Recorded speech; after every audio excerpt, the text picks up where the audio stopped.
Hello नमस्कार दोस्तों, study goals channel पे आप सभी का स्वागत है। आज हम लोग सीडीपी का प्रैक्टिस सेट नंबर 7 करेंगे। इससे पहले जो भी प्रैक्टिस सेट आए हैं दोस्तों, तो आप चैनल पे जाके उनको भी देख सकते हैं। सारे क्वेश्चन अति महत्वपूर्ण है आने वाली परीक्षा यूपी टेट और सुपर टेट के लिए, इसीलिए दोस्तों वीडियो को अंत तक जरूर देखें। चलिए दोस्तों शुरू करते हैं। तो सबसे पहला क्वेश्चन है, निम्न में से कौन सा कथन असत्य है? ऑप्शन है शिक्षण की 3 अवस्थाएं हैं, दूसरा है शिक्षण के 3 चर हैं, तीसरा है शिक्षण की अवस्थाएं टॉलमैन ने कहीं, और चौथा ऑप्शन है शिक्षण केवल शिक्षक केंद्रित होता है। तो इसका सही जवाब हो जाएगा दोस्तों डी ऑप्शन। इसमें लिखा है शिक्षण केवल शिक्षक केंद्रित होता है, यह बिल्कुल गलत कथन है, क्योंकि शिक्षण क्या होता है? बाल केंद्रित होता है। पहला ऑप्शन दिया शिक्षण की 3 अवस्थाएं होती हैं, दोस्तों बिल्कुल सही है। और यह कहा किसने है? तो यह कहा है आपके टॉलमैन ने। किसने? टॉलमैन ने। दूसरा ऑप्शन है शिक्षण के 3 चर हैं, तो दोस्तों शिक्षण के 3 चर हैं, ये भी कथन सही है।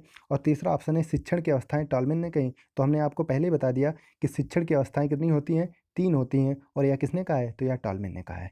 चलिए दोस्तों अगला क्वेश्चन है, असत्य कथन का चयन करें। ऑप्शन है मुस्लिम कालीन शिक्षा में बिस्मिल्लाह से शिक्षा शुरू होती थी, दूसरा है इसकी न्यूनतम आयु 4 वर्ष 4 माह 4 दिन थी, तीसरा है इसमें शारीरिक दंड दिया जाता है, और चौथा ऑप्शन है मुस्लिम कालीन शिक्षा में मकतब उच्च शिक्षा के लिए थे।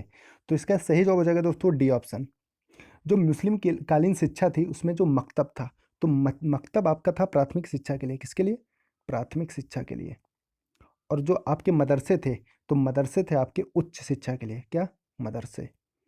मदरसा था आपके लिए उच्च शिक्षा के लिए। उच्च शिक्षा।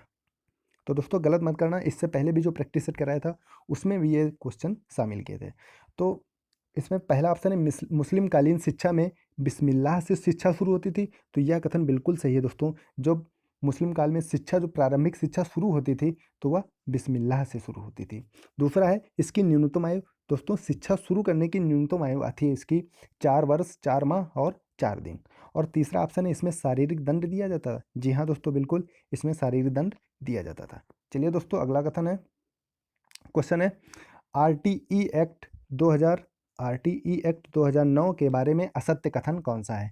ऑप्शन है यह भारतीय संविधान के 86वें संविधान संशोधन से लागू हुआ, दूसरा है इसमें 38 धाराएं 7 अध्याय 1 अनुसूची है, तीसरा ऑप्शन है इसमें सरकारी विशिष्ट सहायता प्राप्त एवं निजी 4 प्रकार के विद्यालय बताए गए हैं, और चौथा ऑप्शन है यह 1 अप्रैल 2010 को संपूर्ण भारत में लागू हुआ था। तो दोस्तों इसका सही जवाब हो जाएगा, यानी कि असत्य कथन होगा इसका डी ऑप्शन। यह दोस्तों 1 अप्रैल 2010 को तो लागू हुआ था, मगर यह संपूर्ण भारत में नहीं, यह जम्मू कश्मीर, क्या? जम्मू कश्मीर को छोड़कर पूरे भारत में लागू हुआ था। पूछा जाता है दोस्तों कि यह आरटीई एक्ट 2010 भारत में कब लागू हुआ, तो यह लागू हुआ था आपका 1 अप्रैल 2010 को, मगर यह संपूर्ण भारत में ना लागू होकर क्या, जम्मू कश्मीर को छोड़कर संपूर्ण भारत में लागू हुआ था, क्योंकि यहाँ पे तब क्या 370 धारा लगी हुई थी। पहला ऑप्शन है कि यह भारतीय संविधान के 86वें संविधान संशोधन से लागू हुआ, बिल्कुल सही है दोस्तों, कि यह 86वें संविधान संशोधन 2002 से लागू हुआ। अगला ऑप्शन है इसमें 38 धाराएं हैं, तो यह भी बिल्कुल सही है, 7 अध्याय हैं और 1 अनुसूची है। बिल्कुल बहुत इंपॉर्टेंट है क्वेश्चन दोस्तों, ये क्वेश्चन रिपीटेड है, आपके सुपर टेट में आने की प्रबल संभावना है। तीसरा ऑप्शन है इसमें 4 प्रकार के सरकारी विद्यालय बताए गए हैं, तो दोस्तों इसमें 4 प्रकार के विद्यालय, यानी कि एक पहला नंबर सरकारी, दूसरा एक विशिष्ट, तीसरा है सहायता प्राप्त यानी कि एडेड जूनियर जिनकी अभी भर्ती आने वाली है, और चौथा है निजी यानी कि प्राइवेट। तो इसमें 4 प्रकार के विद्यालय की बात की गई थी। चलिए दोस्तों अगला क्वेश्चन है, एनसीएफ 2005 के बारे में असत्य कथन बताइए। एनसीएफ 2005, तो ऑप्शन है कक्षा में पसरा सन्नाटा अधिगम का सूचक नहीं है, दूसरा है बाल केंद्रित शिक्षा का अर्थ बच्चों की आवाज़ों एवं उनके अनुभवों को वरीयता देना, तीसरा है मोटी मोटी पुस्तकें शिक्षा में सफलता का सूचक हैं, और चौथा ऑप्शन है इसमें 5 मार्गदर्शी सिद्धांत हैं। तो इसका सही जवाब हो जाएगा दोस्तों सी ऑप्शन। जो आपका एनसीएफ 2005 है, तो यह लागू कब हुआ था? तो 2005 में यह आया था, और किस समिति की सिफारिश पे? तो यशपाल समिति की सिफारिश पे यह आया था।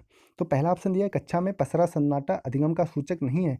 जी हाँ दोस्तों, बिल्कुल, अगर कक्षा में सन्नाटा होगा, बोलचाल नहीं होगी, बच्चे आपस में अपने अनुभवों को शेयर नहीं करेंगे, तो वहाँ पे क्या होगा? अधिगम बिल्कुल शून्य होगा, यानी कि वहाँ पे अधिगम नहीं होगा।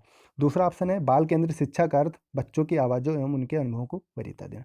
दोस्तों बाल केंद्रित शिक्षा का अर्थ ही यही है कि बच्चों के जो अनुभव हैं, बच्चों के जो प्रश्न हैं, उनको अगर आप वरीयता देंगे, उनकी बातों को यदि आप वरीयता देंगे, तभी क्या होगी, वह बाल केंद्रित शिक्षा होगी। तीसरा ऑप्शन था इसमें दोस्तों, मोटी मोटी पुस्तकें शिक्षा में सफलता को सूचक है। नहीं दोस्तों, एनसीएफ 2005 ने साफ साफ शब्दों में कहा है कि मोटी मोटी पुस्तकें बच्चों को क्या करती हैं, डिमोरलाइज करती हैं, यानी कि उन पे क्या करती हैं, प्रेशर बनाती हैं। और चौथा ऑप्शन है, इसमें 5 मार्गदर्शी सिद्धांत हैं। इससे पहले भी हमने बताया कि एनसीएफ 2005 में 5 प्रकार के मार्गदर्शी सिद्धांत बताए गए हैं। चलिए दोस्तों, अगला क्वेश्चन है, चिंतन संज्ञानात्मक पक्ष की एक मानसिक क्रिया है, यह किसने कहा है? तो ऑप्शन है डीवी, पियाजे, रॉस, गिलफर्ड। तो इसका सही जवाब हो जाएगा दोस्तों रॉस। जो चिंतन संज्ञानात्मक पक्ष की एक मानसिक क्रिया है, यह किसका कथन है? तो यह कथन है आपके रॉस का। अगला क्वेश्चन है दोस्तों,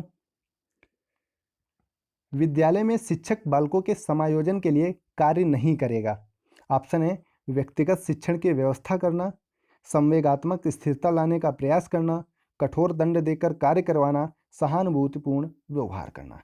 इसमें दोस्तों क्वेश्चन में कहा गया है, विद्यालय में शिक्षक बालकों के समायोजन के लिए, यानी कि बच्चों के समायोजन के लिए कौन सा कार्य नहीं करेगा, यानी इसको कौन सा कार्य नहीं करना चाहिए। तो सबसे पहला ऑप्शन है व्यक्तिगत शिक्षण की व्यवस्था करना।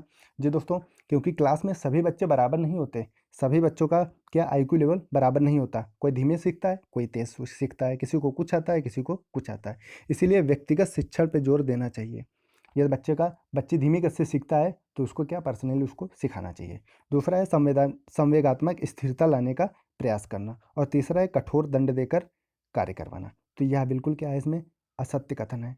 क्या असत्य कथन है, क्योंकि कठोर दंड देकर कोई भी कार्य नहीं करवाना चाहिए। और चौथा ऑप्शन है सहानुभूतिपूर्ण व्यवहार करना। तो इसका सही जवाब हो जाएगा दोस्तों सी ऑप्शन।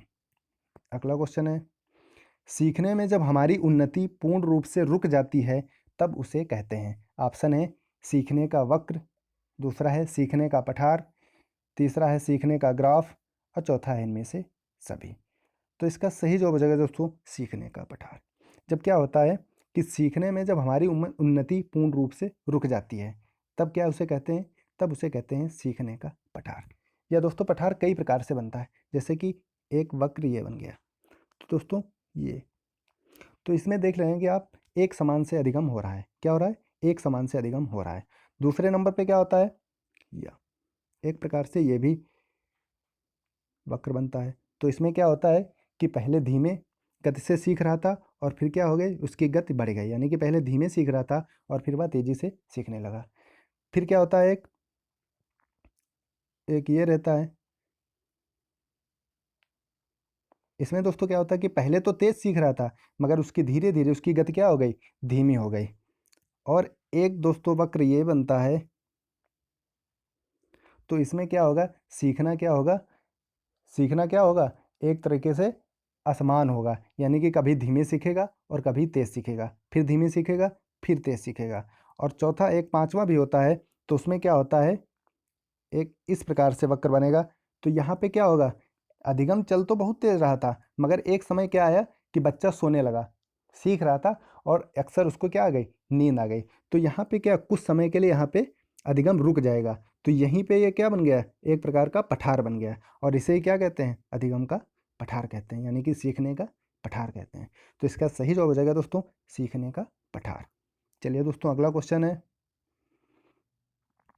वुडवर्थ ने सबसे पहले निर्माण किया। ऑप्शन है प्रश्नावली, दूसरा है निर्धारण मापनी, तीसरा है साक्षात्कार, और चौथा है बुद्धि परीक्षण। तो इसका सही जवाब हो जाएगा दोस्तों प्रश्नावली।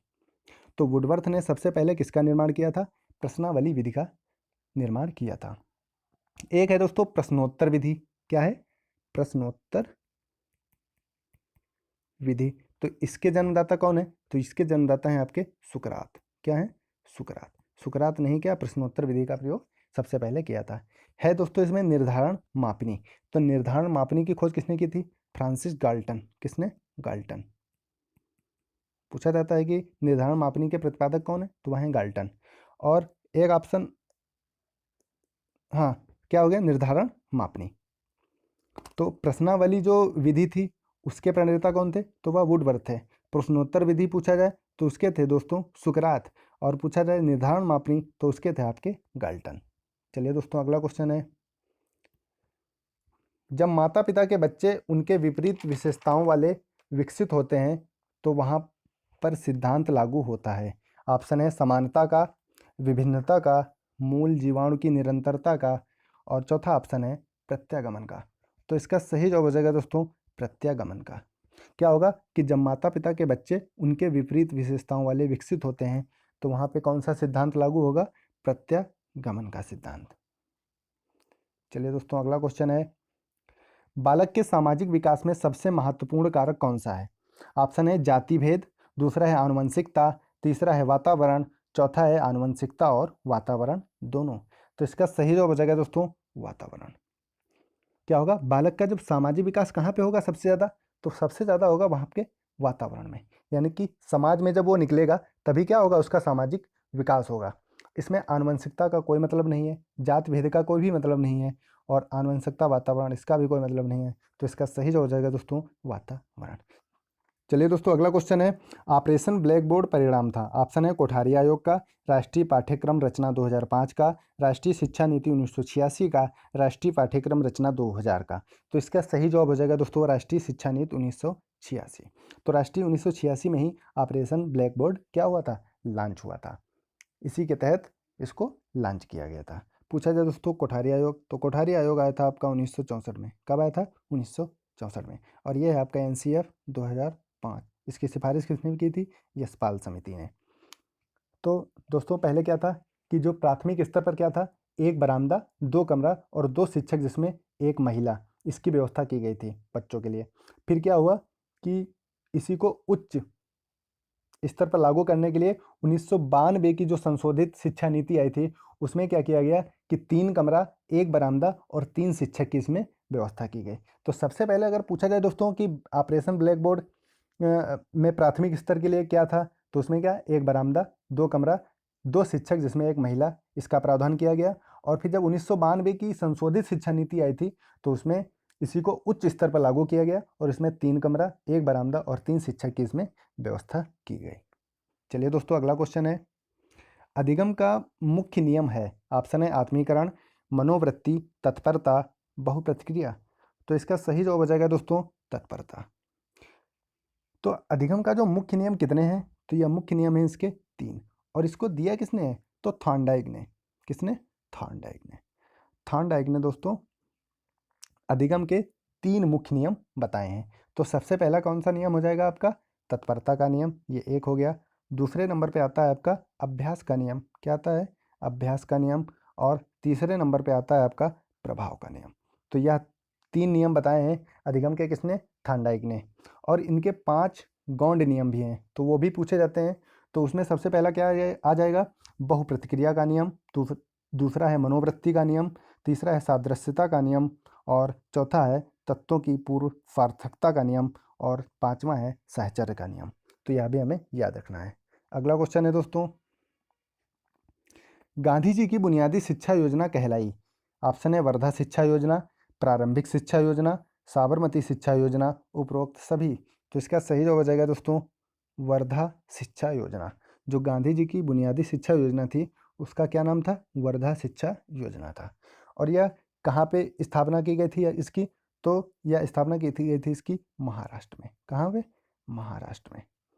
महाराष्ट्र के एक वर्धा जगह है, वहीं पे क्या किया गया था? इसकी शुरुआत की गई थी। और इसे बेसिक शिक्षा प्रणाली भी कहते हैं। क्या कहते हैं? बेसिक शिक्षा प्रणाली। अगला क्वेश्चन है दोस्तों, गलती करके सीखने की समस्या समाधान की विधि को किस वैज्ञानिक ने खोजा? तो ऑप्शन है पियाजे, थॉर्नडाइक, पावलोव, स्किनर। तो इसका सही जवाब हो जाएगा दोस्तों थॉर्नडाइक। तो इसमें दिया है गलती करके सीखने की समस्या समाधान की विधि को किस मनोवैज्ञानिक ने खोजा है? तो वह खोजा है आपके थॉर्नडाइक ने। अगला क्वेश्चन है दोस्तों, विकास के मनोसामाजिक सिद्धांत का प्रतिपादन किया है। तो ऑप्शन है एरिक्सन, वाइगोत्स्की, वाटसन, फ्रायड। तो इसका सही जवाब हो जाएगा दोस्तों एरिक्सन। जो विकास के मनोसामाजिक सिद्धांत का है उसका प्रतिपादन किसने किया है? तो एरिक्सन ने किया है। पूछा जाता है कि विश्लेषणवाद का सिद्धांत क्या? मनोविश्लेषणवाद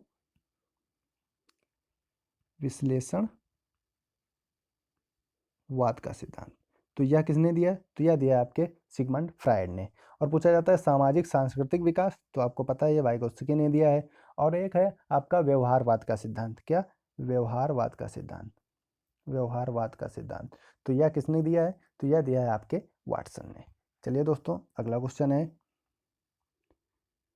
पढ़ाते समय सामान्य कक्षा में अध्यापक का सर्वाधिक मनोवैज्ञानिक तथ्य पर आधारित होता है। ऑप्शन है शिक्षण तकनीकी, शारीरिक क्षमता, व्यक्तिक विभिन्नता, पारिवारिक स्थिति। तो इसका सही जवाब हो जाएगा दोस्तों व्यक्तिक विभिन्नता। तो इसमें पूछा है कि पढ़ाते समय सामान्य कक्षा में अध्यापक का ध्यान, यहाँ पे क्या हो जाएगा? ध्यान हो जाएगा। अध्यापक का ध्यान सर्वाधिक मनोवैज्ञानिक तथ्य पर आधारित होता है। तो वह किस पे आधारित होता है? व्यक्तिक विभिन्नता। यदि कोई शिक्षक कक्षा में पढ़ा रहा है तो व्यक्तिक विभिन्नता का जरूर ध्यान रखेगा, क्योंकि इस प्रत्येक बच्चा बराबर नहीं होता। प्रत्येक बच्चा अपने आप में क्या होता है? विशेष होता है। किसी को कम आता है, किसी को ज़्यादा आता है। चलिए दोस्तों, अगला क्वेश्चन है, स्मृति के चारों अंगों का क्रम इस प्रकार है। ऑप्शन है सीखना, धारण, पुनः स्मरण, पहचान। दूसरा है धारण, पुनः स्मरण, सीखना, पहचान। तीसरा है धारण, पुनः स्मरण, पहचान, सीखना। और चौथा ऑप्शन है सीखना, पहचान, धारण, पुनः स्मरण। तो इसका सही जवाब हो जाएगा दोस्तों ए ऑप्शन। जो स्मृति के चार अंग हैं, इसको बताया किसने है? तो यह बताया है आपके वुडवर्थ ने। किसने? वुडवर्थ ने। वुडवर्थ ने ही बताया है कि स्मृति के चार अंग होते हैं। उसमें सबसे पहला क्या होता है? सीखना होता है। फिर क्या होता है? धारण करना होता है। फिर क्या होता है? पुनः स्मरण होता है। और फिर चौथा क्या होता है? पहचान करना। तो वुडवर्थ ने स्मृति के चार अंग बताए हैं।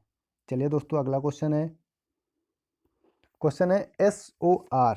क्या है? SOR किसके द्वारा प्रसारित किया जाता है? ऑप्शन है वुडवर्थ, कोहलर, वाटसन, गेस्टाल्टवादी। तो इसका सही जवाब हो जाएगा दोस्तों वाटसन। क्या हो जाएगा? वाटसन। तो पूछा इसमें SOR किसके द्वारा प्रसारित किया गया? तो प्रसारित किया गया आपके वाटसन द्वारा। मगर प्रतिपादन पूछा जाएगा दोस्तों कि SOR का प्रतिपादन किसने किया था? तो वह किया था आपके वुडवर्थ ने। को तो कंफ्यूज नहीं होना है, ठीक है। तो अगर पूछा जाए SOR सिद्धांत का प्रतिपादन किसने किया था? तो वुडवर्थ ने किया था। और पूछा जाए इसको प्रसारित किसने किया था? तो प्रसारित किया था आपके वाटसन ने। यूपी टेट में दोस्तों 2 से 3 बार ये क्वेश्चन पूछा जा चुका है हाल ही में। चलिए दोस्तों, अगला क्वेश्चन है, प्रासंगिक अंतर्बोध परीक्षण का विकास किसके द्वारा किया गया? तो दोस्तों ऑप्शन है साइमंड, मरे, बैलक, हाल्ट्जमैन। तो इसका सही जवाब हो जाएगा दोस्तों मरे। क्या हो जाएगा? मरे। जो प्रासंगिक अंतर्बोध परीक्षण है, इसको क्या कहते हैं? तो इसको कहते हैं टैट। क्या कहते हैं? TAT, TAT. तो या टैट तो आपको पता होगा, मगर हिंदी में प्रासंगिक अंतर्बोध परीक्षण कहा जाता है, ये शायद ना पता हो। तो दोस्तों पूछा जाता है इसमें कार्डों की संख्या कितनी है? तो कार्ड हैं इसमें कितने? कार्ड हैं इसमें 30। कितने हैं? 30। और 30 + 1, तो टोटल हो जाते हैं 31। जिसमें से अगर विभाजित किया जाए तो यह 10 क्या होते हैं? 10 में आदमी या लड़के होते हैं जिनकी फ़ोटो होती है। दूसरे में क्या होता है? महिला और लड़कियां होती हैं। और तीसरे में क्या होता है 10 में? तो ये होता है बोथ। ठीक है, तो इसमें महिलाएं भी होंगी और लड़कियां भी होंगी। और जो एक कार्ड होता है इसमें, तो एक कार्ड होता है इसमें खाली। क्या होता है? खाली। तो कुल मिला के पूछा जाता है टैट में कितने कार्ड होते हैं? तो कार्डों की संख्या होती है 31।